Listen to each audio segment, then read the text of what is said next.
Nous avons tous un ennemi caché. Un ennemi que si nous ne tenons pas en respect, il prendra le contrôle de notre vie. Il nous paralyse avec des doutes et nous remplit de peur. Laisse-moi te dire que cet ennemi n'est pas à l'extérieur. Ce n'est pas ce membre de la famille qui te rappelle constamment tes erreurs, ni ce patron qui n'est jamais satisfait de ton travail. Cet ennemi est en toi, il est dans ton esprit. C'est cette petite voix qui te murmure que tu ne vas pas y arriver, que c'est trop difficile, ou que si un malheur se produit. Cela te semble familier, n'est-ce pas? Ce murmure qui semble inoffensif, mais qui te consume petit à petit, te plonge dans la négativité la plus profonde et t'empêche de voir la lumière même dans les jours les plus ensoleillés. Cet ennemi, c'est la pensée négative. Mais voici la vérité, ça ne doit pas être comme ça. Tu es capable de faire face à cet ennemi, de le désarmer, de le mettre à genoux devant toi. Aujourd'hui, je vais te montrer comment le faire, en m'appuyant sur les enseignements du stoïcisme combinés aux techniques psychologiques les plus modernes. Oui, mon ami, si tu restes jusqu'à la fin, tu sortiras de cette vidéo en transformant tes pensées en fidèles serviteurs, plutôt qu'en dictateurs qui te dominent. Prêt à reprendre le contrôle de ta vie et de ton esprit? Commençons. Trouve l'origine du problème. Prenons les choses au sérieux dès le début. Pense à ce message sans réponse, ce regard que tu interprètes comme un mépris, ou cette petite erreur que tu ne te pardonnes pas. Sois honnête avec toi-même. Ces petites tempêtes mentales que tu es incapable de contrôler ne viennent pas de nulle part. Tout commence avec une graine que tu as laissée pousser. Une pensée négative qui te consume. Mais voici une question importante. Ne penses-tu pas qu'il est temps de l'arracher à la racine? Allons déterrer l'origine. Les stoïciens savaient quelque chose que nous oublions souvent. Nos émotions et réactions sont l'écho de nos pensées. Épictète l'a expliqué clairement. Ce qui nous affecte n'est pas ce qui se passe, mais ce que nous pensons de ce qui se passe. Écoute bien, ce n'est pas la critique de ton patron, le commentaire de ton ami, ou le regard de l'inconnu qui te déstabilise. C'est l'interprétation que tu en fais. La négativité ne vient pas de l'extérieur. Elle se crée dans ton esprit, comme un nuage qui commence petit, mais qui couvre bientôt tout ton ciel. Imagine que tu portes un sac à dos invisible, et chaque fois que tu nourris une pensée négative, tu places une pierre à l'intérieur. Au début, tu ne la sens même pas. Tu es fort, tu peux la porter sur des kilomètres. Mais avec le temps, ce fardeau devient insupportable. Trop de pierres dans ton sac à dos d'anxiété. La première étape pour l'alléger est de l'ouvrir et d'examiner ce qu'il contient. C'est un exercice stoïcien essentiel. Remettre en question ce que tu penses. Marc Aurèle, dans ses méditations, nous enseigne à nous demander « Cela est-il sous mon contrôle? Si ce n'est pas le cas, pourquoi cela m'affecte-t-il » Ce type de réflexion non seulement désactive le pouvoir de la pensée négative, mais aussi la dépouille de sa capacité à te contrôler. C'est comme si tu retirais pierre par pierre de ton sac à dos, sauf que chaque pierre est une pensée que tu expulses de ton esprit. Soyons clairs, identifier l'origine de tes pensées n'est pas quelque chose qui se fait du jour au lendemain. Les stoïciens ne s'asseyaient pas à attendre l'illumination. Ils pratiquaient l'introspection quotidienne comme s'ils étaient des jardiniers qui examinaient chaque recoin de leur esprit à la recherche de mauvaises herbes. Sénèque nous rappelle que le plus grand obstacle à la vie est celui qui dépend de demain et néglige aujourd'hui. Que signifie cela? Que tes pensées négatives sont enracinées dans des attentes irréalistes, des peurs anticipées ou des souvenirs que tu ne peux pas lâcher. Reconnaître cela est libérateur. Cela te permet de te concentrer sur ce qui compte vraiment, le présent. Selon une étude du psychologue Martin Seligman, créateur de la psychologie positive, les personnes capables de réinterpréter les événements de manière plus positive expérimentent moins d'anxiété et un plus grand bien-être émotionnel. En d'autres termes, lorsque tu changes la façon dont tu comprends un événement, tu changes la façon dont il t'affecte. Cela semble simple, mais c'est puissant. Maintenant, revenons à toi. Comment peux-tu appliquer cela dans ton quotidien? Écris tes pensées négatives sur un papier. Si tu le fais pour quelque chose d'aussi banal que la liste de courses, pourquoi ne prendrais-tu pas la même peine pour quelque chose d'aussi important? Ensuite, demande-toi, est-ce vrai? Y a-t-il une autre façon de voir les choses? Enfin, tout le drame que ton esprit a inventé doit s'en aller. Remplace ces pensées négatives par des idées plus réalistes et constructives. Par exemple, si tu penses « Je ne suis pas assez bon », change-le pour « J'apprends et je m'améliore chaque jour ». Relie chaque pensée à une action, aussi petite soit-elle. C'est la clé. Souviens-toi, Éliminer la négativité n'est pas un processus passif, c'est un travail constant d'observation et d'action. Mais voici la bonne nouvelle. Plus tu le fais, plus tu te sentiras léger. Prends les rênes de tes pensées. C'est un travail quotidien, oui, mais cela en vaut la peine. Libère-toi de la peur. Laisse-moi te poser une question directe. Combien d'opportunités as-tu laissé passer par peur? Peur d'échouer, peur de l'inconnu, peur de ce que les autres pourraient penser. Cette peur ne te retient pas seulement. Elle te lie comme si tu étais enchaîné à un poteau invisible. Mais voici la vérité que personne ne te dit. Le problème n'est pas la peur elle-même, mais la manière dont tu la nourris, comment tu la laisses grandir jusqu'à ce qu'elle devienne un géant qui te contrôle. Ne penses-tu pas qu'il est temps de briser ces chaînes? Les stoïciens avaient une relation différente avec la peur. Pour eux, ce n'était pas quelque chose à éviter, mais quelque chose à comprendre et à affronter. Marc Aurèle disait, « Si quelque chose d'extérieur te cause de l'angoisse, ce n'est pas cette chose qui te perturbe, mais le jugement que tu en as, et tu peux le changer maintenant même. Écoute cela. Ce n'est pas l'avenir incertain, ni ce que diront les autres, ni même l'échec qui te paralyse. C'est l'histoire que tu te racontes sur ce qui pourrait arriver. Imagine que la peur est comme une ombre. Plus tu l'évites, plus elle semble grande et terrifiante. Mais lorsque tu te retournes et que tu lui fais face, tu réalises qu'elle n'est rien de plus qu'une projection, une illusion créée par ton esprit.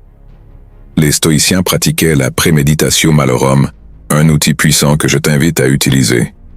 Il consiste à imaginer en détail le pire scénario possible. Que se passe-t-il si tu échoues? Que se passe-t-il si tu perds? Et ensuite, tu te demandes, puis-je le supporter?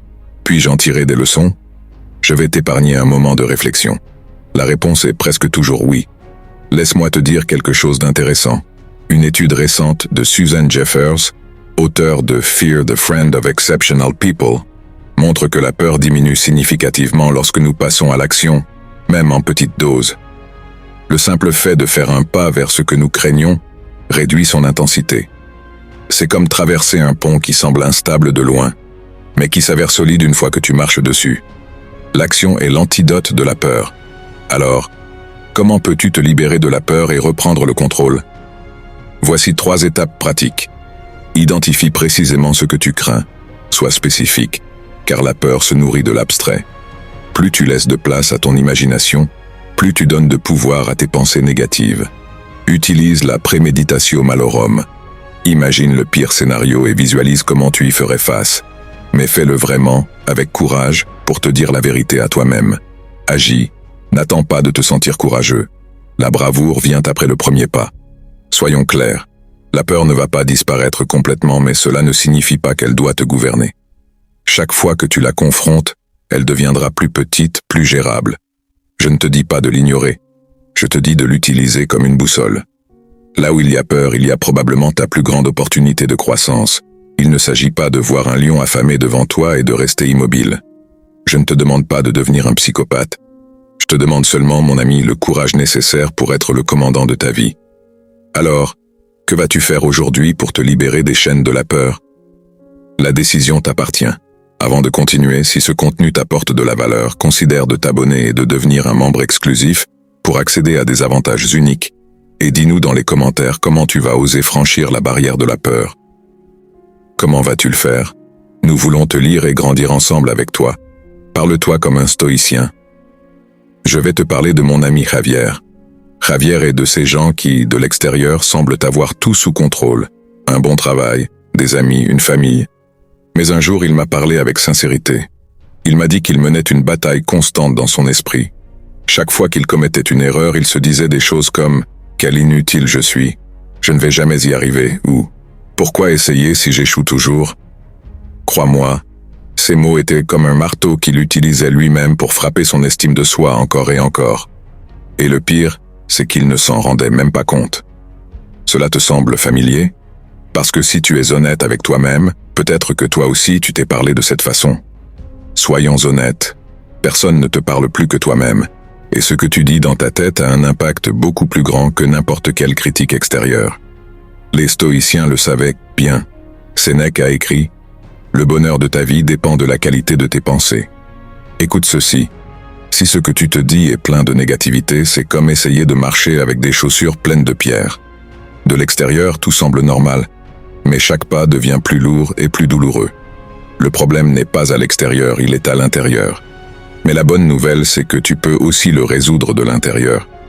Le psychologue Carl Jung a exploré en profondeur comment nos mots et pensées font partie de notre inconscient, ce côté de nous que nous ignorons. Selon Jung, ce que nous nions ou réprimons dans notre dialogue interne ne disparaît pas. Au contraire, cela grandit et domine nos émotions depuis les ombres. Il a dit « Jusqu'à ce que tu rendes conscient l'inconscient, cela dirigera ta vie, et tu l'appelleras destin. » Que signifie cela?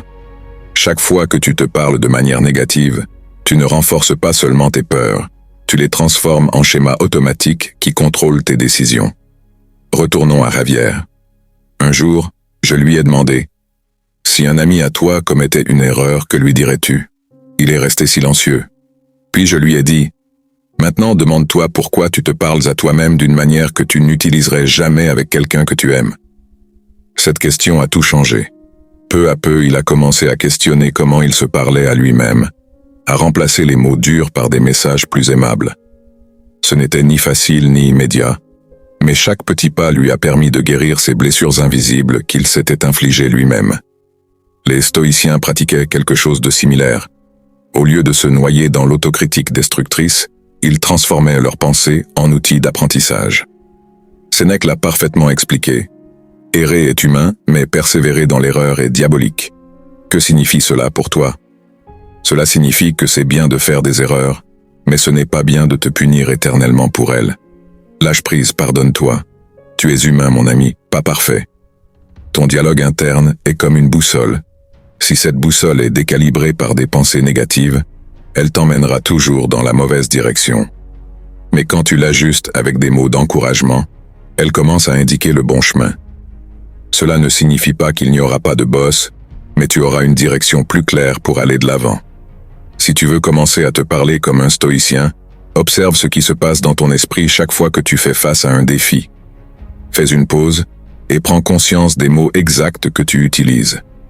Écris-les et regarde-les de l'extérieur. Demande-toi si ces mots t'aident ou te coulent. Puis, pour l'amour de Dieu, donne-toi une pause et sois plus gentil avec toi-même. Par exemple, au lieu de penser « je ne fais jamais rien de bien », dis « j'apprends quelque chose de nouveau et cela prend du temps ». Consacre quelques minutes chaque soir à réfléchir sur ton dialogue interne. Que peux-tu améliorer demain? Tu ne vas pas devenir parfait et arrêter de faire des erreurs, mais crois-moi, quand tu commences à te parler avec la même sagesse et compassion que les stoïciens, quelque chose change. Ton esprit cesse d'être un champ de bataille et devient un lieu où tu peux trouver clarté et force.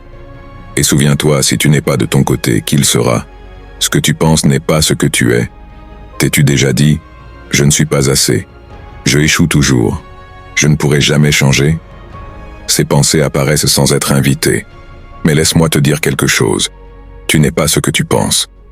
Ces murmures négatifs que tu te donnes sans le vouloir ne sont rien de plus que du bruit, comme ce voisin qui crie depuis sa fenêtre en te disant comment tu devrais vivre. Tu peux l'écouter, mais cela ne signifie pas qu'il a raison, ni que tu dois lui obéir. Épictète l'avait bien compris. Ce ne sont pas les choses qui nous perturbent, mais les opinions que nous en avons. Lorsque tu arrêtes de t'identifier à tes pensées négatives, tu réussis à leur ôter leur pouvoir. Ce n'est pas le commentaire du voisin ou le regard d'un inconnu qui t'affecte, c'est comment tu choisis de l'interpréter. Tu peux continuer à y penser ou décider que cela n'en vaut pas la peine. La même chose se produit avec tes pensées. Mon cher ami, le fait qu'elles viennent de ton propre esprit ne les rend pas pour autant une vérité absolue. Pense à quelqu'un comme Nelson Mandela. Il a passé 27 ans en prison et pourtant, lorsqu'il en est sorti, il n'a pas laissé la haine ou les pensées de vengeance définir qui il était. Il a dit lui-même « Je suis le maître de mon destin, je suis le capitaine de mon âme ». Mandela aurait pu se laisser consumer par la négativité, et tout le monde l'aurait compris. Après tout, il a été emprisonné injustement. Mais sais-tu quoi? Il a choisi le contraire. Il a choisi de tuer la pensée négative et de cultiver la pensée qui lui servait à avancer. Que fais-tu, toi, lorsque ton esprit te trahit? Lui donnes-tu du pouvoir ou décides-tu qui commande?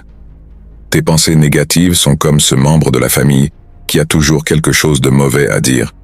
Tu fais toujours tout mal, tu n'y arriveras jamais. Si tu continues à suivre le courant, tu finis par croire ces mots. Mais si tu l'ignores, petit à petit, il perd de sa force.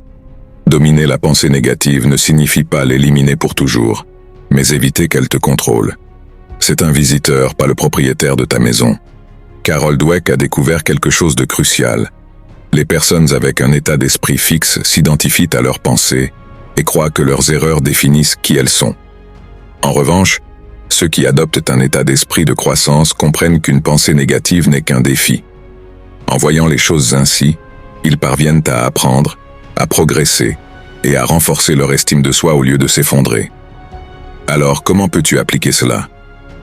Lorsque la négativité envahit ton esprit, arrête-toi et observe-la.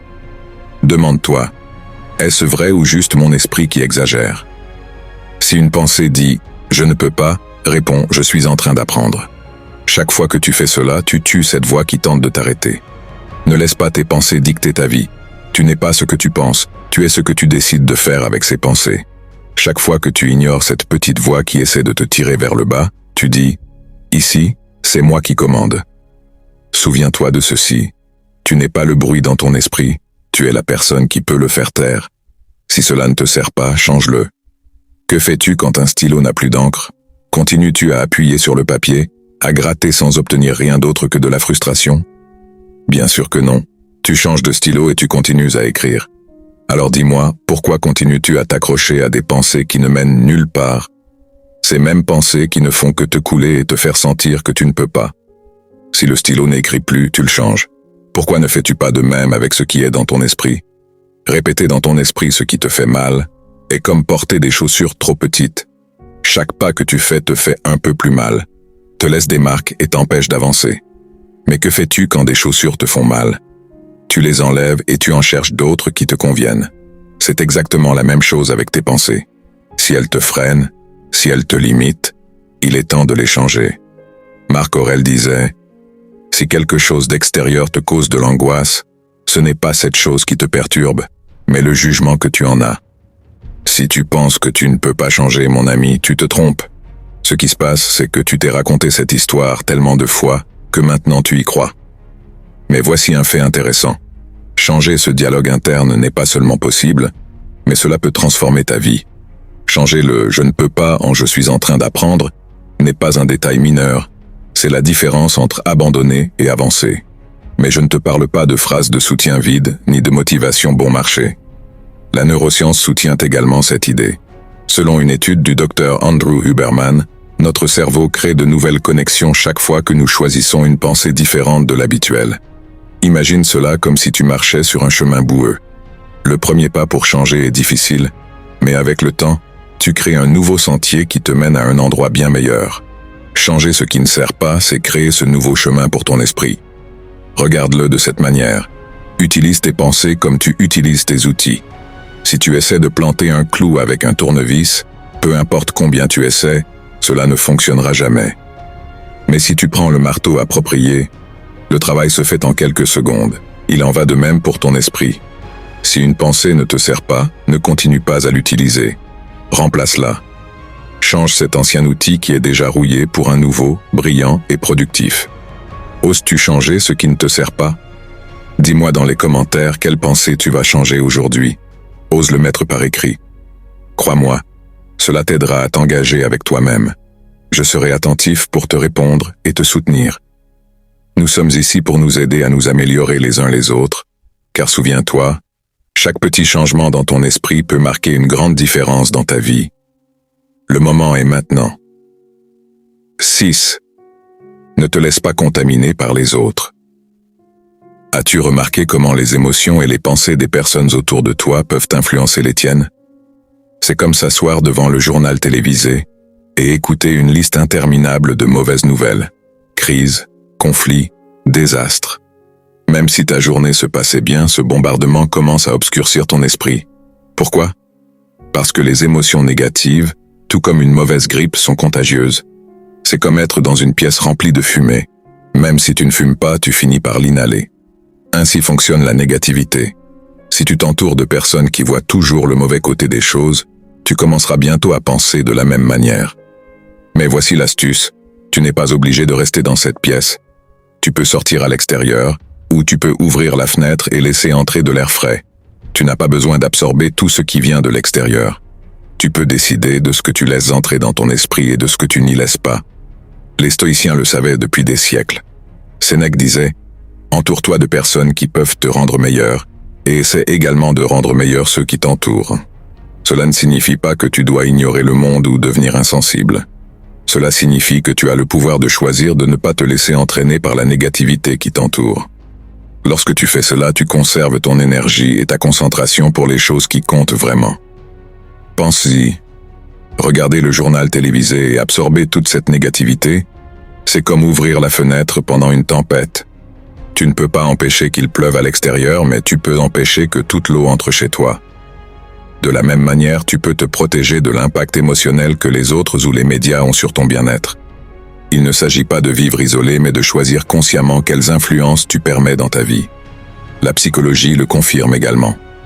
Selon une étude du docteur Daniel Goleman, auteur de l'œuvre maîtresse Intelligence émotionnelle, les émotions négatives sont hautement contagieuses. Mais si nous développons une conscience émotionnelle, nous pouvons les reconnaître. Lorsque tu prends un moment pour réfléchir et comprendre ce qui est vraiment à toi et ce qui vient des autres, tu construis une barrière émotionnelle qui te protège d'absorber le chaos extérieur. Alors, comment évites-tu de te laisser contaminer par les autres qui semblent constamment prédire l'apocalypse? D'abord, prête attention à ce que tu consommes. Si le flux constant de nouvelles ou de réseaux sociaux te rend anxieux, éloigne-toi. Crois-moi, tu trouveras de l'oxygène dans un parc Twitter, probablement pas. Ensuite, entoure-toi de personnes qui ajoutent de la valeur à ta vie, des personnes qui t'inspirent ou te font grandir.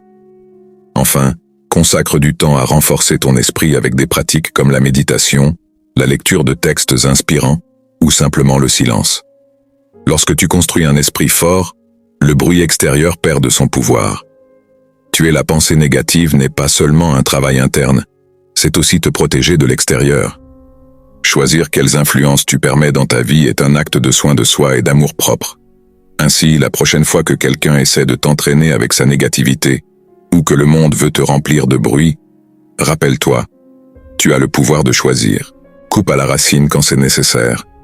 Imagine un jardin que tu souhaites maintenir beau et plein de vie, mais un jour, des mauvaises herbes apparaissent. Au début, elles ne semblent pas être un problème. Elles sont petites, faciles à ignorer. Tu ne leur prêtes pas attention et tu les laisses pousser. Quelques semaines plus tard, lorsque tu t'en rends compte, elles ont pris le contrôle du jardin, étouffant tout ce que tu as soigné. La même chose se produit avec les pensées négatives. Elles se glissent dans ton esprit sans que tu t'en rendes compte, et si tu n'es pas ferme, elles finissent par remplir tout ton espace mental. Comme les mauvaises herbes, si tu ne les arraches pas à la racine, elles se propagent et finissent par te consumer. Pourquoi continuer à les permettre? Sénèque disait « L'homme sage est satisfait de son âme, et ainsi, il n'a pas besoin de l'approbation des autres. » Lorsque tu tolères ce qui te blesse, tu ne prends pas soin de ton âme. Tu laisses les autres ou tes propres pensées prendre le contrôle. Marc Aurèle avertissait également « Il est ridicule de ne pas essayer d'éviter ta propre malveillance, ce qui est possible, mais d'essayer d'éviter celle des autres, ce qui est impossible. » Ce n'est pas seulement à propos des autres, c'est à propos de ce que tu permets de rester dans ta vie, même dans ton esprit. Laisse-moi te raconter quelque chose de personnel. Pendant des années, j'ai porté des choses dont je n'avais pas besoin. Je disais que tout allait bien que je sache au fond de moi que quelque chose n'allait pas. Je restais silencieux pour éviter les conflits, je tolérais des attitudes qui me blessaient, et pire encore, je justifiais des pensées qui m'affaiblissaient. Je me disais des choses comme « c'est ma faute, il vaut mieux ne rien dire », ou peut-être que j'exagère. Mais un jour, après une discussion particulièrement amère avec un ami qui me faisait toujours me sentir petit, je me suis arrêté, je me suis assis en silence, et je me suis demandé « pourquoi je continue à permettre cela ? Combien de temps vais-je encore porter quelque chose qui ne m'appartient pas ? » C'était comme si les pièces s'emboîtaient enfin. Je n'étais pas en train de protéger ma paix, je la sacrifiais, laissant toute cette négativité prendre le dessus sur moi. Pense à cela. Laisser quelque chose de nocif rester dans ta vie, que ce soit une personne, une situation ou une pensée, c'est comme garder un fruit pourri dans le panier. Bientôt, tout le reste commence à se détériorer. Couper à la racine n'est pas facile, mais c'est la seule façon de protéger ce qui compte vraiment. Quand j'ai pris la décision de couper à la racine ce qui me faisait du mal, cela n'a pas été facile de m'éloigner de certaines personnes et de confronter mes propres pensées. Cela m'a fait remettre en question beaucoup de choses, mais chaque fois que je disais non à quelque chose qui ne me servait pas, je sentais comme si je laissais tomber une pierre de ce sac à dos que je portais. Peu à peu, j'ai commencé à me sentir plus léger, plus libre. Comment peux-tu commencer à couper à la racine ce qui ne te sert pas? Identifie ce qui te draine vraiment, ces relations, pensées ou situations qui, lorsque tu les regardes honnêtement, ne te font que du mal. Ensuite, décide quelles limites tu as besoin d'établir. Il n'est pas nécessaire d'être drastique, mais il faut être clair. Enfin, soutiens tes décisions. Tu n'as pas à te justifier ni à convaincre qui que ce soit. C'est ta vie, et tu as le droit d'en prendre soin. Souviens-toi, couper à la racine n'est pas un acte d'égoïsme, c'est un acte d'amour-propre. C'est comme élaguer un arbre. Cela peut faire mal de retirer une branche, mais c'est la seule façon de permettre à l'arbre de grandir plus fort. Je veux que tu réfléchisses. Qu'est-ce que tu as besoin de couper à la racine dans ta vie? Sois honnête avec toi-même et si tu veux le partager, je te lirai dans les commentaires. Élimine le stress.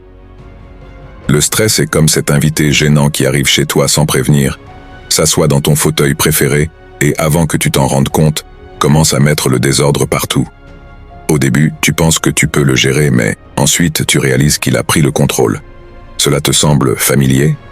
Le pire, c'est que le stress n'affecte pas seulement comment tu te sens, mais aussi comment tu penses. Et voici le vrai problème. Lorsque le stress domine, les pensées négatives trouvent un terrain fertile pour croître. Ne penses-tu pas qu'il est temps de chasser cet invité de ta vie? Je n'ai pas toujours su gérer le stress. Il fut un temps où chaque jour semblait être une course contre la montre. Des tâches en attente, les attentes des autres, et dans mon esprit, cette voix constante me disant que je n'en faisais pas assez. C'était comme essayer de soutenir une montagne sur mes épaules, jusqu'à ce que je ne puisse plus. Un jour, j'ai simplement arrêté, je me suis assis en silence, et je me suis demandé « Pourquoi est-ce que je vis ainsi? À quoi tout cela sert-il si je suis épuisé physiquement et mentalement ?» Les stoïciens ont une vision puissante du stress. Marc Aurèle l'a résumé parfaitement. Souviens-toi que ce qui te perturbe n'est pas ce qui arrive, mais ton jugement à ce sujet. Cela signifie que ce ne sont pas la liste interminable de tâches ou les exigences extérieures qui te touchent réellement, mais comment tu choisis de les affronter. Le stress ne s'élimine pas en le combattant, mais en changeant la façon dont tu le perçois. Imagine que tu es en train de ramer dans une rivière avec un courant fort. Le stress, c'est comme ramer à contre-courant. Tu t'épuises, tu ne progresses pas, et tu commences à te sentir frustré. Mais si tu changes ton approche et te laisses aller avec le courant, tu découvres que tu peux avancer sans cette lutte constante. Apprendre à gérer le stress, ce n'est pas éviter les problèmes, mais apprendre à naviguer parmi eux. Je sais, c'est beaucoup. Les enfants qui demandent ton attention, le travail qui semble ne jamais finir, ce membre de la famille malade que tu soignes, et même les tâches les plus simples comme faire les courses, semblent des montagnes impossibles à escalader. Tu te réveilles avec une liste interminable dans la tête, et avant que la journée ne commence, tu te sens déjà épuisé. Le stress s'accumule non seulement dans ton corps mais aussi dans ton esprit, et c'est là que les pensées négatives profitent pour apparaître. Je ne peux pas gérer tout cela. Tout va mal. Ce n'est jamais suffisant. C'est comme si le stress était le terrain parfait, où ces idées nuisibles poussent sans interruption. Le problème, c'est que lorsque tu es si submergé, ces pensées deviennent ta seule narrative. C'est comme avoir un haut-parleur interne qui amplifie tout ce qui est mauvais et éteint toute possibilité de calme. Mais voici la clé. Le stress ne doit pas te définir. Tu ne peux pas l'éviter complètement, mais tu peux éviter qu'il devienne le générateur de plus de négativité. Si tu permets au stress de te dominer, tu ouvres la porte au chaos mental, mais si tu prends le contrôle, tu fermes cette porte avant que les pensées négatives puissent entrer. Quand tout semble trop, arrête-toi un moment. Demande-toi, qu'est-ce qui est vraiment important aujourd'hui? Tu ne pourras peut-être pas cocher toute la liste, mais prioriser l'essentiel te donne de l'espace pour respirer. Et voici un autre secret. Tu n'as pas à tout faire seul. Demander de l'aide n'est pas un échec. C'est une marque de force. Lorsque tu délègues, tu réduis non seulement le poids du stress, mais tu commences aussi à voir les choses plus clairement. Imaginons que le stress soit comme une corde que tu as trop tendue. Si tu ne relâches pas un peu, elle va se rompre et te rompre avec elle. Mais lorsque tu décides de lâcher un peu, la corde retrouve sa forme et tout revient sous contrôle. Mettre fin à la pensée négative commence par démanteler la racine qui la nourrit, et cette racine est souvent un stress incontrôlé. La prochaine fois que tu sentiras que tu ne peux plus, demande-toi, que puis-je laisser pour demain? Que puis-je lâcher maintenant? Et souviens-toi, prendre soin de ton esprit et de ta paix sera toujours plus important que n'importe quelle liste de tâches. Si, comme moi, il t'est difficile de demander de l'aide, reste avec moi, car je vais te dire quelque chose d'important. Laisse-toi aider. Tu n'es pas un super-héros. Pourquoi insistes-tu à tout porter seul? C'est comme si tu essayais de déplacer un canapé géant dans les escaliers sans aide. Tu sais que tu ne peux pas le faire, mais tu continues à pousser, à suer, à t'épuiser. Et quand tu n'y arrives pas, devine qui apparaît. Bien sûr, nos amis pas très chers, les pensées négatives. Cette voix dans ta tête dit « J'aurais dû pouvoir le faire, je suis un échec ». Ça te dit quelque chose? Laisse-moi te dire quelque chose, tu n'es pas conçu pour tout faire seul. Personne ne l'est. Lorsque tu te convaincs que demander de l'aide est synonyme de faiblesse, tu laisses la fierté et la peur te remplir de négativité. Mais voici la vérité. Reconnaître que tu as besoin d'aide n'est pas un signe d'échec, c'est un acte de courage. Les stoïciens le comprenaient bien. Sénèque disait « Il n'y a rien de noble à être supérieur à un autre homme. La vraie noblesse est d'être supérieur à ton ancien moi. Accepter l'aide est l'une des manières les plus sages de dépasser tes limites et d'évoluer. Pense à un château. Il peut avoir des murs hauts et solides, mais s'il n'y a pas de pont-levis pour que les autres entrent, il devient une prison. Ainsi fonctionne ton esprit. Si tu te fermes aux autres, tu t'isoles des solutions, de la perspective et du soutien qui pourraient alléger ta charge. La psychologie soutient cette idée. Le docteur John Cacioppo, expert en neurosciences sociales, a démontré que l'isolement et le manque de soutien émotionnel augmentent les niveaux de cortisol, l'hormone du stress, et affectent négativement notre santé mentale. Demander de l'aide, en revanche, réduit significativement le stress et favorise un sentiment de connexion qui renforce notre résilience. Demander de l'aide n'est pas seulement utile, c'est nécessaire pour ton bien-être. Maintenant, imagine une autre scène. Tu es sur un bateau en pleine tempête. Les vagues sont hautes, le vent est fort, et tu es seul au gouvernail. Tu t'efforces de maintenir le cap, mais chaque fois, cela devient plus difficile. Que fais-tu? Continues-tu à lutter jusqu'à ce que le bateau chavire? Ou permets-tu à quelqu'un d'autre de prendre le gouvernail un moment pour que tu puisses reprendre ton souffle? Il en va de même dans la vie. Demander de l'aide lorsque tout devient sombre ne signifie pas que tu cesses d'être le capitaine de ton navire. Cela signifie que tu permets à d'autres de t'aider à le maintenir à flot. La prochaine fois que tu sentiras que tu ne peux plus, pense à ce dont tu as réellement besoin. Parfois, l'aide peut venir sous la forme d'un conseil, d'une main amie, ou simplement de quelqu'un qui t'écoute. Mais pour que cela se produise, tu dois être prêt à ouvrir la porte et accepter que tu ne peux pas tout faire seul. Ce n'est pas de la faiblesse, c'est de l'humanité.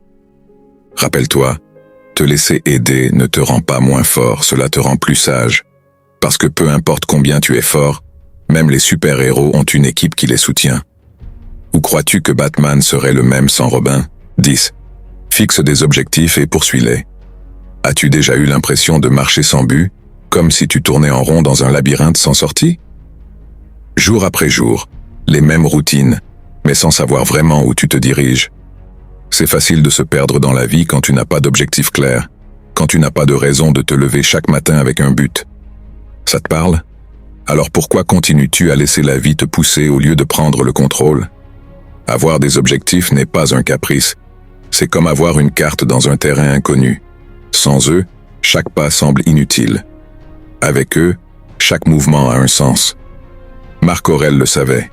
Le bonheur de ta vie dépend de la qualité de tes pensées. Et ces pensées doivent non seulement être positives, mais aussi dirigées vers quelque chose de concret, quelque chose que tu veux atteindre. Les objectifs ne te donnent pas seulement une direction, ils sont aussi un puissant antidote contre les pensées négatives qui surgissent lorsque tu te sens perdu. Laisse-moi te raconter une histoire. Pablo, un vieux connaissant, était pris dans un cycle de négativité. Il avait perdu son emploi, sa partenaire l'avait quitté, et avec le temps, il a commencé à croire qu'il ne valait rien. Chaque jour était le même. Il se levait tard, s'asseyait devant la télévision et laissait passer les heures. Jusqu'à ce qu'un jour, Un ami lui pose une question. Si tu pouvais changer une seule chose dans ta vie maintenant, que serait-elle? Pablo ne savait pas quoi répondre au début, mais cette question a continué à tourner dans sa tête. Finalement, il a décidé qu'il voulait retourner étudier quelque chose qui l'avait toujours passionné, le design graphique. C'était un petit changement au début, mais cet objectif lui a redonné l'envie. Il a créé un plan, s'est inscrit à un cours en ligne, et peu à peu il a commencé à retrouver sa confiance. Chaque fois qu'il apprenait quelque chose de nouveau, il sentait qu'il faisait un pas de plus vers son but. Les pensées négatives n'ont pas disparu du jour au lendemain, mais elles n'avaient plus le même pouvoir. Pablo a cessé de se sentir comme un bateau à la dérive et a commencé à diriger sa vie vers quelque chose qui lui importait. Tu vois ce qu'il a fait? Il n'a pas résolu tout d'un coup, mais en fixant un objectif, il a retrouvé son but. Avoir des objectifs, c'est comme construire une maison. Au début, tu n'as que le terrain vide et une idée dans ta tête. C'est facile de se sentir submergé en pensant à tout ce qui manque. Les murs, le toit, les fenêtres. Mais tu n'as pas besoin de tout faire d'un coup. Tu places un brique chaque jour avec patience, et bientôt, tu commences à voir comment ton effort prend forme. Les objectifs sont cela. Le processus de construire quelque chose de solide, étape par étape, jusqu'à ce que tu aies un lieu où te sentir chez toi. Tu n'as pas besoin de fixer des objectifs gigantesques. Commence petit, mais commence. Demande-toi, que veux-je accomplir? Que puis-je faire aujourd'hui pour me rapprocher d'un pas? Cela peut être quelque chose d'aussi simple qu'apprendre quelque chose de nouveau, te consacrer du temps à toi-même, ou reprendre un projet oublié. L'important n'est pas la taille de l'objectif, mais le but qu'il donne à ta vie. Quand les choses se compliquent, car elles se compliqueront, ne perds pas de vue pourquoi tu as commencé. Les stoïciens l'appelaient proairesis, cette capacité de choisir tes actions basées sur ce qui compte vraiment, au lieu de te laisser emporter par les circonstances. Quand tu as un objectif clair, peu importe combien d'obstacles tu rencontres, tu sauras toujours où diriger tes pas. Donne un sens à ta vie avec un objectif qui t'enthousiasme et laisse cet objectif être le marteau qui brise la négativité qui te consume aujourd'hui. Avec chaque petit progrès, tu vas te prouver à toi-même que l'effort en vaut la peine. Alors dis-moi quel est cet objectif que tu repousses depuis longtemps. Partage-le dans les commentaires. Reste juste un peu plus longtemps, car voici une surprise finale qui t'aidera à mettre fin à la pensée négative pour toujours. Reste ferme, quoi qu'il arrive. La vie est comme un match où parfois tout semble jouer contre toi. Les obstacles sont l'équipe adverse, le public est silencieux, et tu sens que le score ne cesse de baisser. C'est dans ces moments que le stress et la négativité tentent de s'infiltrer dans ton esprit. Je ne vais pas y arriver. Tout est perdu. Pourquoi continuer? Mais voici l'astuce. Arrête d'écouter ces voix et concentre-toi sur le mouvement suivant. Peu importe combien de fois tu trébuches, l'important est de ne pas abandonner le jeu. Un exemple qui incarne cette force est Helen Keller. Née sans vue ni ouïe, elle a affronté des défis que la plupart d'entre nous ne peuvent même pas imaginer. Mais elle n'a pas laissé sa situation la définir. Avec l'aide de sa maîtresse et de sa ferme détermination, Hélène a appris à communiquer, à écrire et à changer la perception du monde sur le handicap. Elle-même a dit « La vie est une aventure audacieuse où elle n'est rien ». Hélène n'a pas attendu que les circonstances soient parfaites. Elle a simplement décidé de progresser un pas à la fois, peu importe la complexité. Arrête de chercher des excuses et commence à voir chaque défi comme une opportunité. Marc Aurèle disait « Ce qui se met en travers de notre chemin devient notre chemin ». Si chaque fois que quelque chose va mal, tu t'arrêtes et te laisses vaincre par la négativité, tu ne progresseras jamais. Mais si tu prends cela comme un entraînement, comme le poids que tu dois soulever pour renforcer tes muscles, tu réaliseras que chaque obstacle est en réalité une façon de grandir. Imagine que ton esprit est comme un phare en pleine tempête. Le vent et les vagues essaient d'éteindre sa lumière, mais elles ne peuvent pas. La lumière continue de briller, guidant le chemin. Cette lumière, c'est ta détermination. Tant que tu restes concentré, aucune tempête ne pourra t'arrêter. Mais si tu laisses les vagues te distraire, tu perdras le cap. La psychologie soutient cette idée. Selon Edith Grothberg, experte en résilience, les personnes qui développent des ressources internes pour faire face à l'adversité gèrent mieux le stress et renforcent leur capacité à reprendre le contrôle mental face aux difficultés. Grotberg affirme que la résilience repose sur la capacité de trouver un sens dans les expériences difficiles et de tirer parti de cet apprentissage pour avancer. C'est comme renforcer le phare au milieu de la tempête. Plus ta base est solide, plus ta lumière sera brillante. Ne attends pas que les choses s'améliorent d'elles-mêmes. Prends le contrôle maintenant. Quand les choses se compliquent, pense à ceci. Qu'est-ce que tu peux contrôler à cet instant? Ne te concentre pas sur ce qui n'est pas entre tes mains, concentre-toi sur ce qui l'est. Avance même par petits pas. Entoure-toi de personnes qui te poussent, pas de celles qui te retiennent. Et surtout, garde les yeux sur tes valeurs, car c'est cela qui te donnera la force de résister, quoi qu'il arrive. Merci d'aimer si tu es resté jusqu'ici. Écris « Je suis resté jusqu'à la fin » pour que je sache qui est resté jusqu'au bout. À bientôt, merci pour tout.